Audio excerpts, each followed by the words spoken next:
Hello, everyone. I'm creating my first teaching memo in 3 weeks. Seems like I haven't done one of these forever. Fall is here. We have nighttime temperatures in the 30s last week. Dr. Laura and I are now moving our exercise regimen to Gold's Gym. We have memberships, but typically during the good weather we don't go. We walk outside, we walk over the walkway over the Hudson. So starting pretty soon, we are going to be moving inside to Gold's Gym, which I like because I like to work out with the weights. The Tom Brady saga continues. The man is 39 years old and playing like a kid. Every time they knock him down, he gets back up and throws a touchdown. I like it. Trick or treat is tonight. Dr. Laura and I usually are not home for that. We usually go out, but she brought some candy, so it looks like I will be handing it out at least till she gets home, and then I think we're going to sneak out and duck those kids. All right, a little housekeeping. This is a reminder that some of you still have to go into the syllabus start here. I will show you where it is. Syllabus start here, right at the top. And there it is, the Touro College Academic Integrity Statement. I would say most of you have done this, which is great, and I appreciate that because it wasn't there. For some reason, this course, the template that normally is the Blackboard template wasn't created for this course, so I had to do it all myself. And as you can see, I'm creating this course on the fly, as I mentioned many times. So I'm up to session 5, and by next week this time, there will be a session 6, where we're going to start moving into the mathematical part of the course. Well, not that we haven't been doing mathematics, but specific mathematics, like the Common Core mathematical practices. We're going to start with that. So do that. Those of you that haven't done it, go and do that academic integrity statement. I'm still behind in my grading. I've been working like a dog every day and afternoon and even night sometimes, grading not just this course, but all my courses. I had 3 double entry journals due at the same time, which not smart on my part. But so I will have the videos graded. Like I said last time, I have them graded. I just need to go into the grade book and enter them. So that's it. Many of you are sharing some great websites, which is exactly what I want. But just be careful that they are focused, 1, on our current topic, and 2, avoid detailed research articles. I know when I click on them, when I read a research article, I read the abstract, and then I go to the conclusion, unless I'm going to use that in an article that I'm writing. And then I'll go to the conclusion to see, is this something I'm interested in? So what I'm looking for is things you can add to your pedagogical toolkit. So when you leave this course, not only will you have some kind of background knowledge about teaching math and science and technology, but you'll also have strategies that you can use in your classroom. So often we learn all this gobbledygook philosophy and Vygotsky and Piaget, and but then we go into the classroom and it's like, what were those guys talking about? And a lot of people in their at TPA, they when they talk about research-based strategies, core curriculum, they refer to Piaget or they refer to Vygotsky, but their work was mostly theoretical. I mean, I know they did some experimentation, but not the kind of experimentation that we see now with control groups and experimental groups. If I was doing the TPA, I mean, when I graded at TPAs, I mean, I accepted that they used Vygotsky, but they really just threw it in there because you're required to use research to support your lesson planning, which you will have to do for this course as well.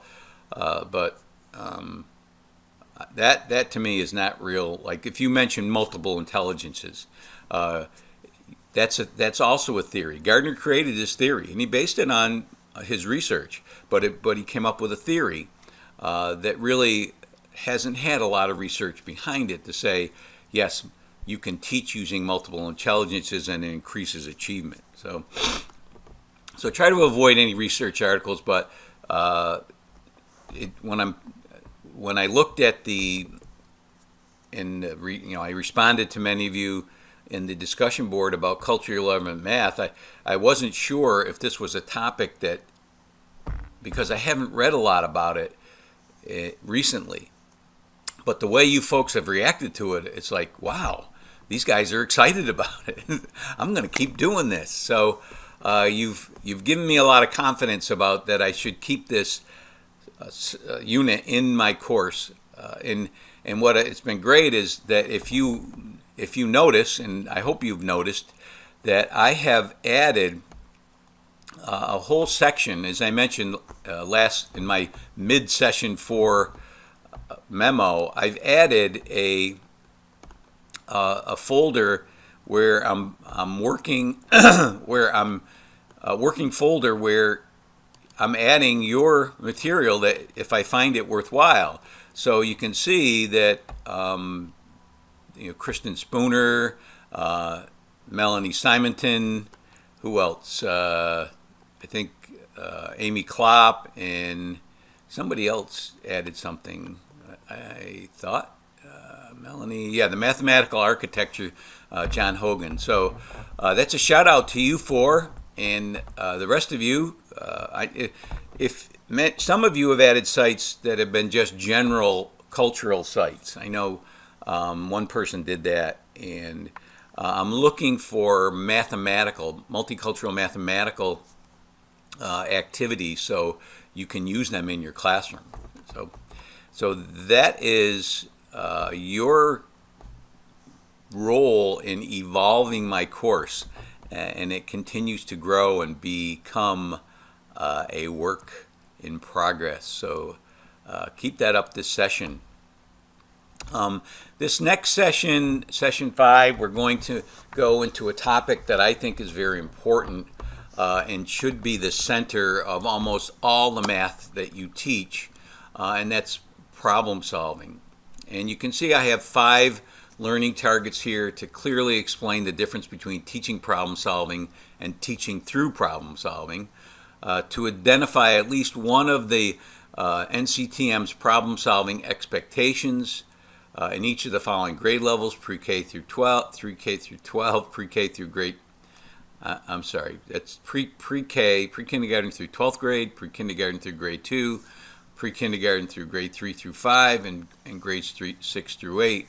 And you'll find that in Hatfield et al. And to clearly explain 3 different problem-solving processes and at least 4 problem-solving strategies. And Hatfield has many problem-solving strategies in there.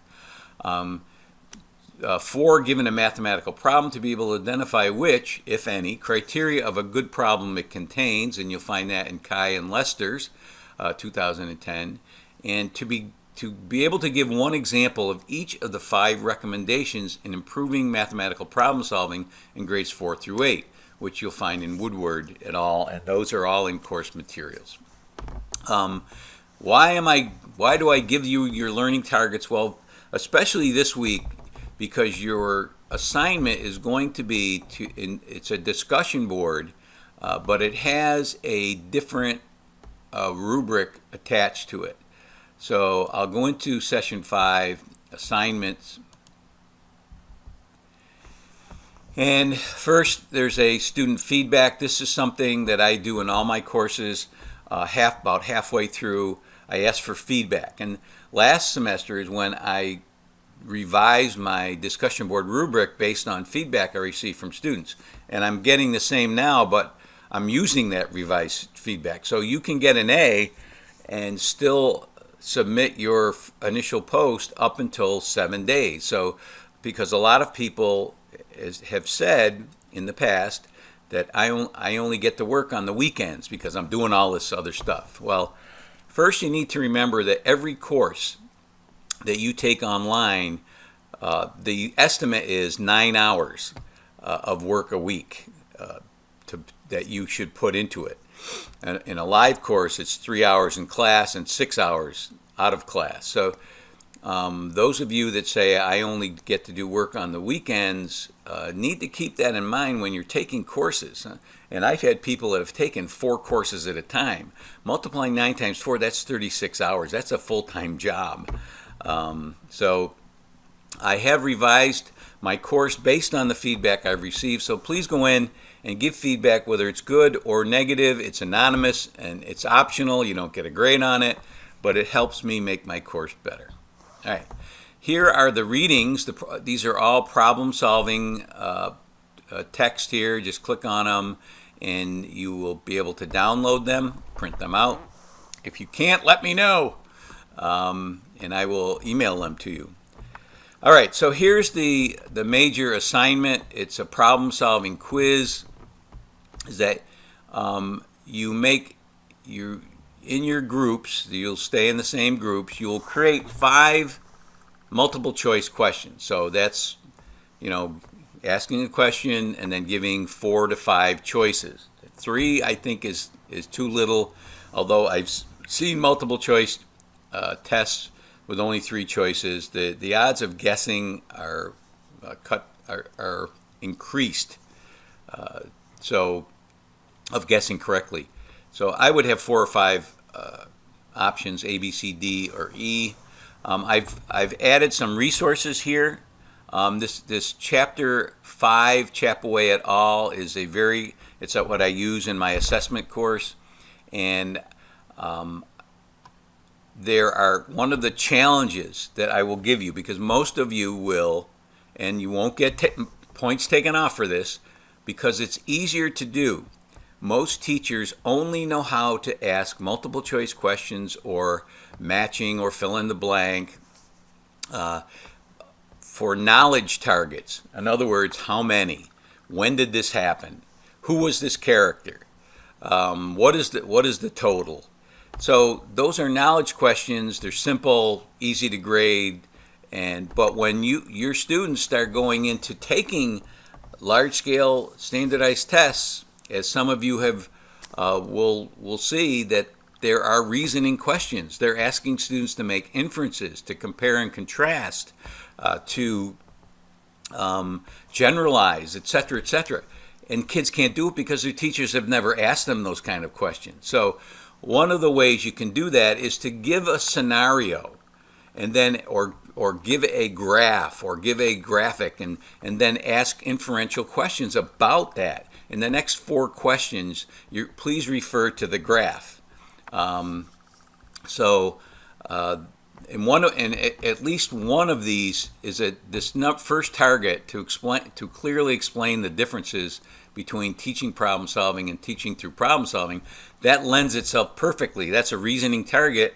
So you can give a scenario and say, is this teaching through problem solving? Is this teaching problem solving? Is this neither of those?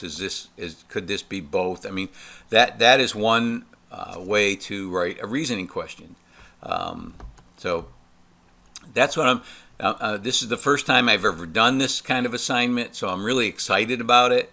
It's a way for you to get into the text and ask questions and not just go into one part of it. You have to go into all 5 parts of this, all 5 of these learning targets. So this will also teach you to align your questions with a learning target. Many teachers create questions, they're just pulled out of the book or pulled out of somewhere, and they're not aligned with their learning targets or their learning objectives, what you want students to know or be able to do by the end of the course. So your test doesn't really assess that. So all of your questions should be aligned with your learning targets. So 5 questions for each person, and then you will go in and respond. Your response will be to take the 5 questions and answer them. And then you can. I don't want you to correct them until towards the end of the discussion board, because others who take your quiz or take your 5 questions will. I'm trying to think of a way that you can grade them without other people seeing it. But if you come up with a a solution for that, I would appreciate that. But don't grade them, just take them. And then if you want to, you can grade them the last day or the last weekend. But I know many of you will be taking them on the last weekend. But this will be open for 2 weeks as well. So this will close in 2 weeks. And the previous discussion board it will be open and close next week. That is, they collate all your posts by now. That'll stay open, and then continue working on your lesson plan. Again, in 2 weeks, I'm going to ask you to upload your first draft to a discussion board where you will have to give feedback to your peers. That will be your responses.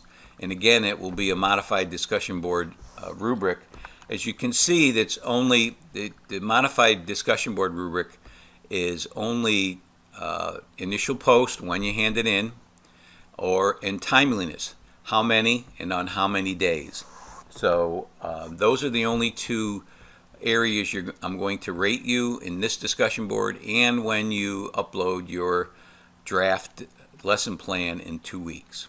So I'm going to start to taper off a little bit on the assignments because I want you typically all I do is just I'll give a quiz, 10-question quiz on the reading material, just so I know you're reading it, and the rest of the time I want you to work on your lesson plan. So your resources are in additional resources. If you go to additional resources, lesson plan resources, and you have the lesson plan template, which I want you to use, is right here. This is the lesson plan rubric, which is also in the assignment. Lesson plan ideas. This is Engage New York that has lesson plans, and this is another exemplar This is an exemplar EdTPA lesson plan. It allegedly, I got it off the web. I tried to get some from a colleague of mine, but that had to do with math. He teaches EdTPA course, but he never sent me anything. So what I have here is what's called a perfect lesson plan, and I believe it's for ELA, I think. But you can get a gist of exactly what's required in the lesson plan, and so you can use that as kind of an exemplar. And I'm hoping that I will get exemplars from you folks that I can use coming up. So that's it for this session. I will see you in 1 week.